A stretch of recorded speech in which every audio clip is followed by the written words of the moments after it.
welcome back to the third in the series of fixing the rocker on the 6.3.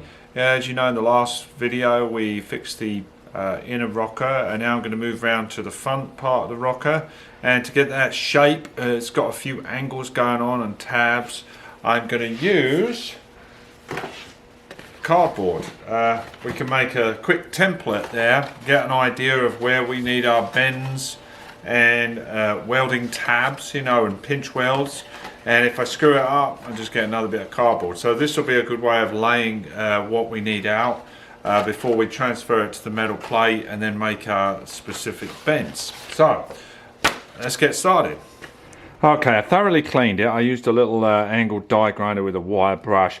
Just make sure you've got good eye protection on, because these little bristles, little tiny like little spears, come flying out all over the place. You certainly don't want one of those in the eyeball. So anyway, so let's get under there. Let me take my hammer here a minute. Get under there a minute. Right, so this is our patch that we finished last time here. Obviously this has got a little rust hole here, and oh man, hold on. Okay, so as I say, this is our patch that we did the other day, and then this unit goes all the way up, and then it ties into this upper brace here, comes into where the floor pan wraps around. But what's good here is that I don't have to get right into this corner, because this metal is all good, all there, it's all very solid. The only bad bit is right here. You can see right in this section here and under here. So what I'm thinking, I don't know whether you can see it, it's very tough to see here, but this front plate has two tabs that wrap around. So I'm thinking I'm going to make a template to just replace this section here.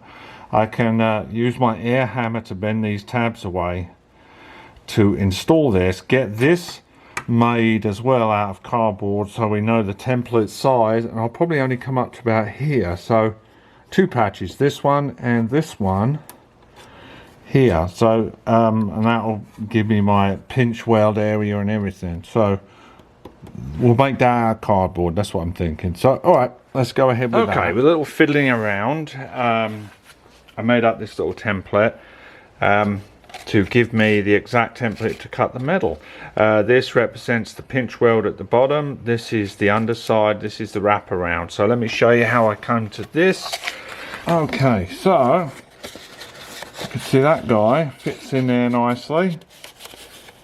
See, like that. And those lines represent the center of the curvature. And I'll use one of my spare jacking points to wrap this around so I get the same curvature.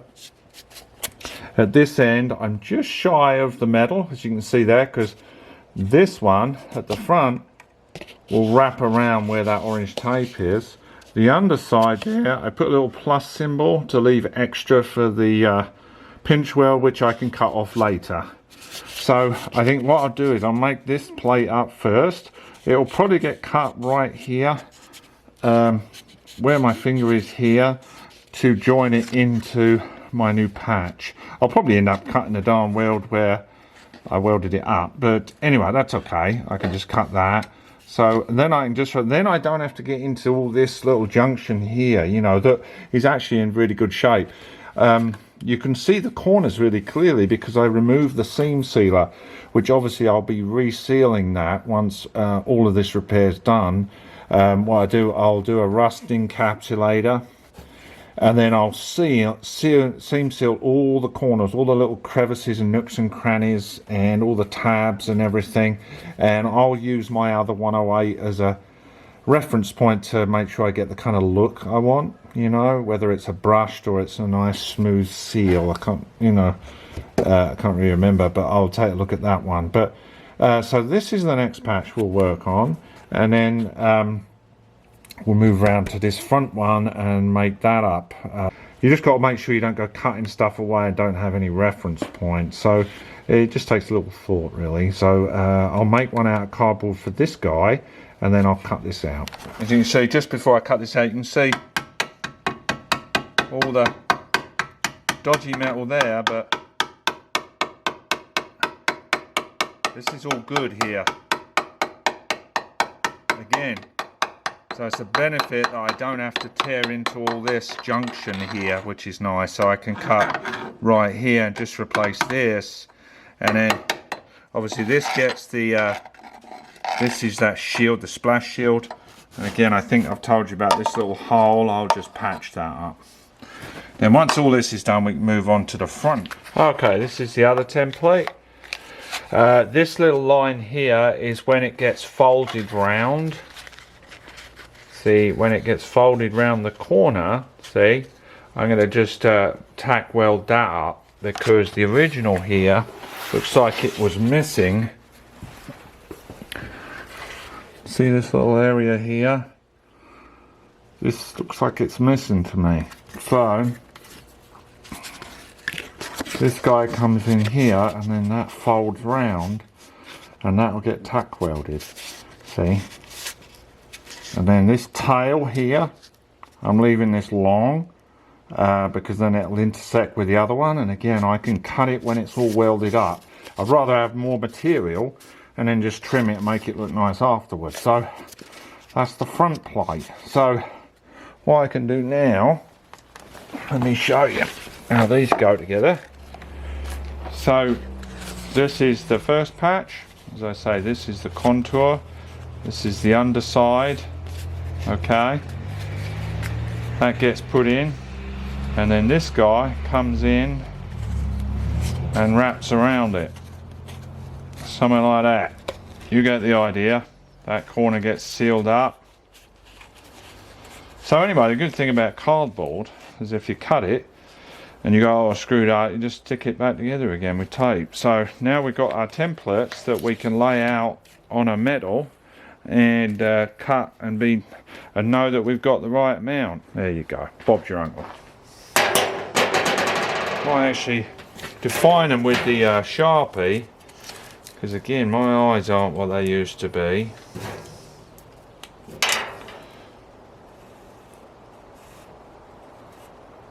And we'll just cut right on the line, because I can always sand it and grind it. Okay, so I cut that on the shear. I was able to do that all on the shear. I left a little bit extra on the edge here. Could have left a little more, but I think I've got enough. And so we've got to make this bend here first, and then this sharp bend, and then offer it up. So we'll take that down to the shop and bend that guy. And like I say, I think I can actually use, well, I can use my form that I used to make the inner rocker to get this nice radius here. Okay, I got my first bend. Again, I used my form, and before I did this one, I wanted to come up and check that this is in alignment with the pinch weld, and that's good. It's 2.5 from here to here. Remember that little screw up on the other one? So we can fold that over and hold that up and make sure that we're good. Clean these edges up a little bit, and we should be good to go. Okay, that's that done. Made this little angle. I'm not going to use all of this because my new patch comes around here, so we'll cut this. And I like to save this piece because it's a good reference point, you know, for other patches maybe later on. So let's go and see what it looks like fitted on the car. I'll take this Sharpie because I'm going to mark where I'm going to cut this guy, so that should fit well. Let's have a look.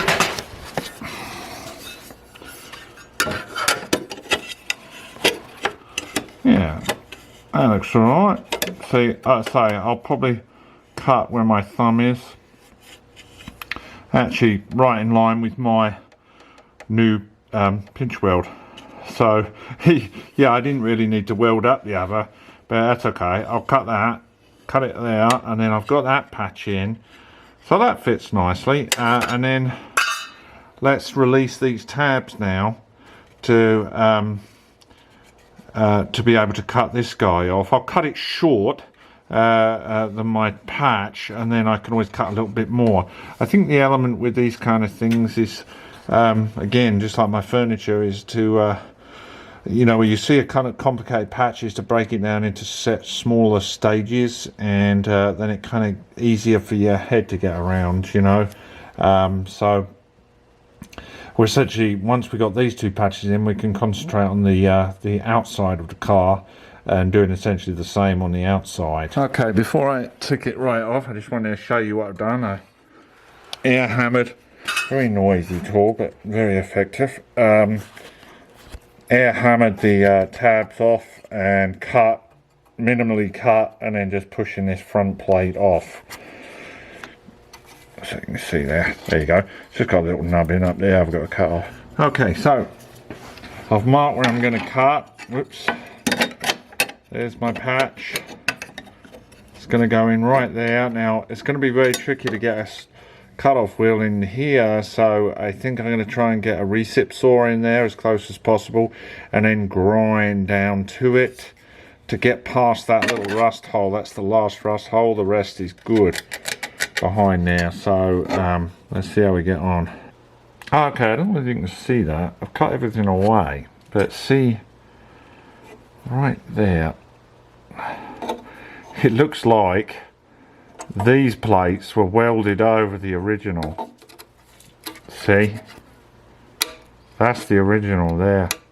Someone just welded plates straight over the top on the front, not on the side here. This is single layer, but here they just welded plates. So I suppose that's a common type of repair, I guess. But this is coming out without the recip saw. Those little reciprocal saws, those miniature ones, are awesome for getting into. Look how tight that is. I mean, you can see right up close to the floor pan here. I was able to get that recip saw in there, and I cut short, and then I can refine it with the little grinder to sort of hone in and tune in the patch. So awesome little tool. So okay, there you go. You can see perfect reason why you don't really want to slap a piece over a rusted piece, because this is obviously the outside that they put onto the rusted part, and it's just it's, you know, it's just rusted because you've got like little area trapped there with moisture gets in there and then just rots it straight out again. So unless they treated it properly, you know, neutralize the rust and weld it in, like, you know, before they weld it in, put some primer or encapsulator or copper primer or whatever. Yeah, it's just kind of encapsulate the rust and start it again. I think you can see that there. It's just double layer right there. See it? Right on that bend, that second layer behind it. So anyway. Okay, so back to the patch. Let's offer this guy up. Try and hold that up there. As you can see, it fits quite nicely. I do have a gap all the way round for the weld to penetrate through. I want to try and keep that gap as even as possible. And basically I took some time just trimming this up, making sure if there was any close points, just shaving them so that everything was the same distance all the way round. So I will clamp that guy into position, tack weld that up, and then I will videotape just before I finally weld it, and then I'll obviously be grinding it. I'll get this one all stabilized and in, and then we'll work on the next one in the front. Okay, I got it clamped in position, trying to keep this gap all the way the same all the way round, and primarily making sure that any tack weld I do, just before I do it, make sure the metal is level. As I said before, that's crucial. So you're not taking too much material off in the grinding process. You know, you just want to grind that weld down, not the metal. Well, that was a lot trickier than I was expecting. It was, again, you know, access is always a problem with this kind of stuff, I guess. Getting right into this corner was a bit of a challenge. And, you know, I wasn't able to really smooth the weld out too much here near the floor pan because I didn't want to damage the floor pan. So, obviously this gets seam sealed all the way along anyway, so it doesn't have to look the prettiest. This joint came out pretty good. Tied it in with the pinch weld here. Might fill in just a tiny bit there, but anyway, so that's all gone in nice and solid. Again, working with the 16 gauge gives you a lot of you know, flexibility for grinding, but still you don't want to grind too much of the new metal or the old. So I'm trying to really make sure I hit the wells when I grind down. Like I say, it's a little tricky to get the grinder in here, and again, trying to see the gap was a bit tricky, but took me a few times. I also welded on the other side as well, where I was having trouble getting rid of all the little pinholes of light that was still showing through, but I got them all. And so once we're all done, we'll coat this with a rust inhibitor and then a seam seal, like I say. Okay, so on to the next guy, the front one.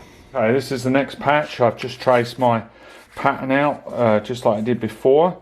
Made a couple of cuts here because this wraps up to this guy.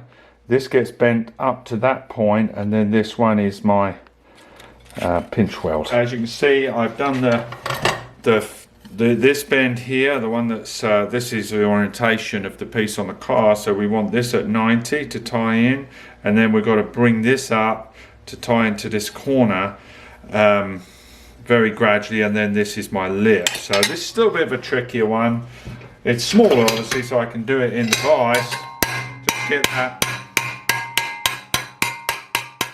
edge nice. So that's got to be held down, and then we can bend that down and trim it to fit, and then bring this guy up. So let's get that in on the bench.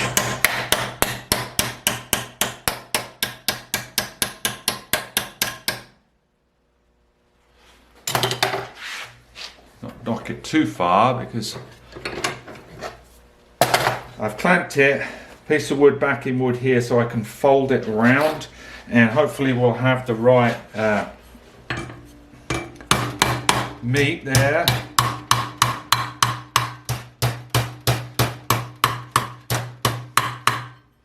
I have to trim it a little bit. Oh, that doesn't look bad actually.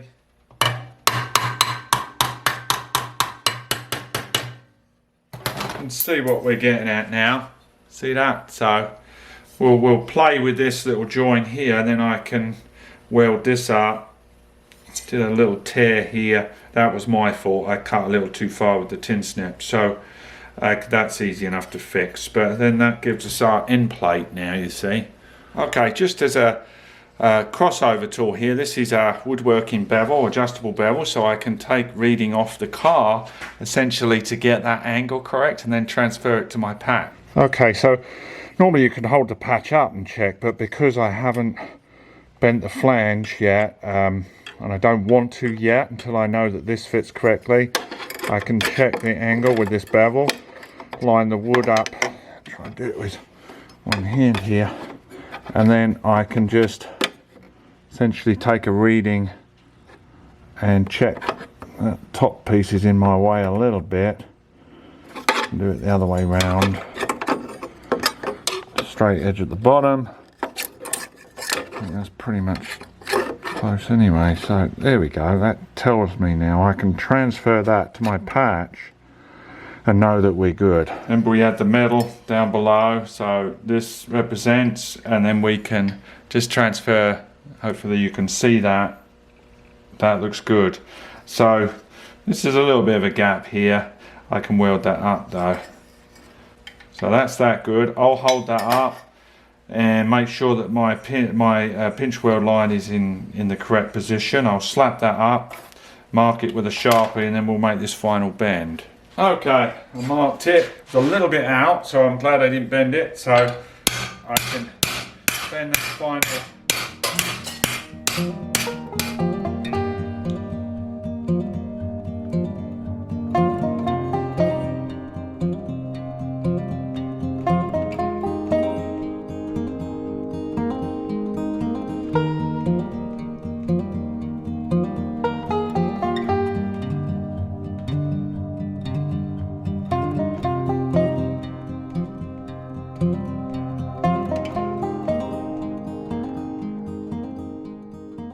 So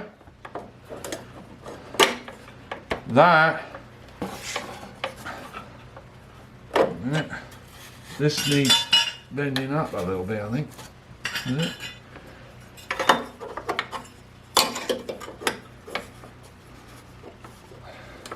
Okay, I'm going to take off just a little bit and work this patch up, because I've got a little corner here that doesn't exactly line up with this properly, so I'm going to take it slowly up, cut a little bit off at a time.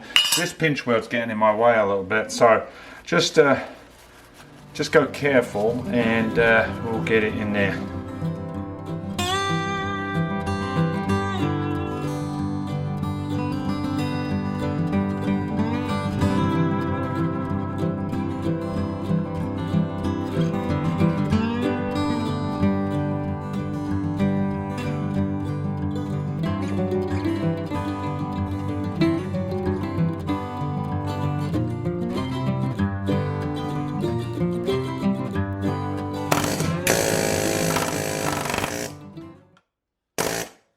Okay, so we've cut it all out now.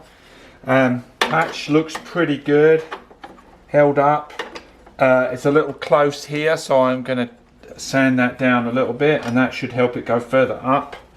I used my little die grinder just to refine the edges, you know, and then a lot of fitting and checking before I even think about welding it in.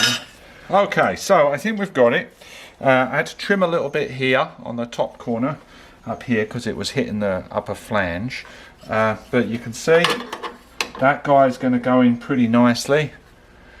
Okay, I had to refine this little corner, tapping it, rolling it over. You can see this isn't straight here, but when I pinch this with my welding clamps, you know, these things, I'll pinch it all tight, and then I'll spot weld this guy. So this should be a lot easier to fit actually. So probably 3 spot welds, probably 6 spot welds, and I'll tack it here and there, make sure before I weld it in, and then obviously this gets tack welded along here.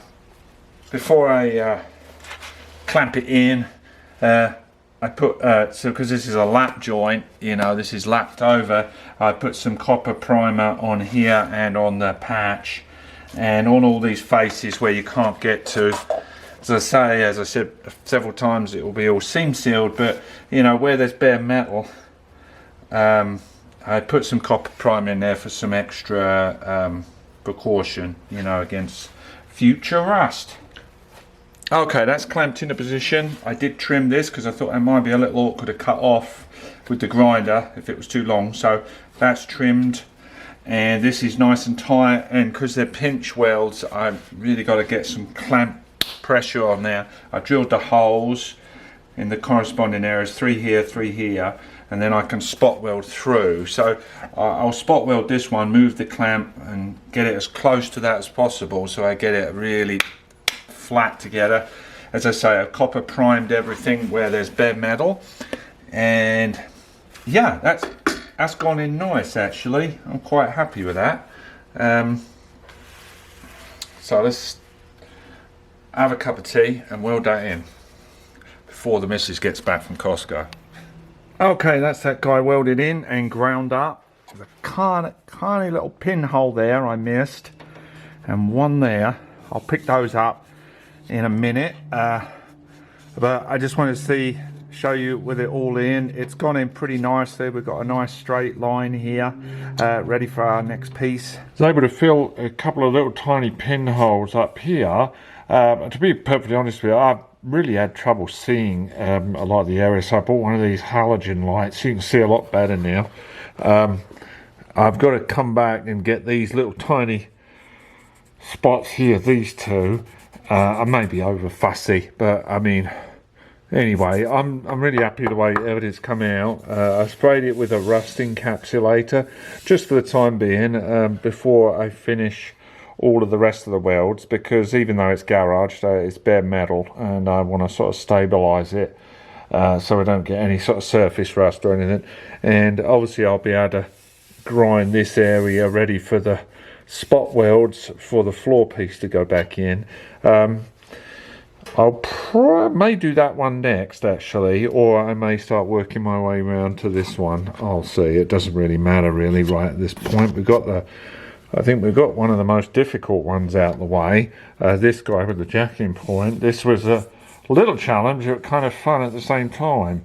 Like I say, welding still needs some work, but obviously you can grind a lot, but it's nice to get neater welds right in the first place.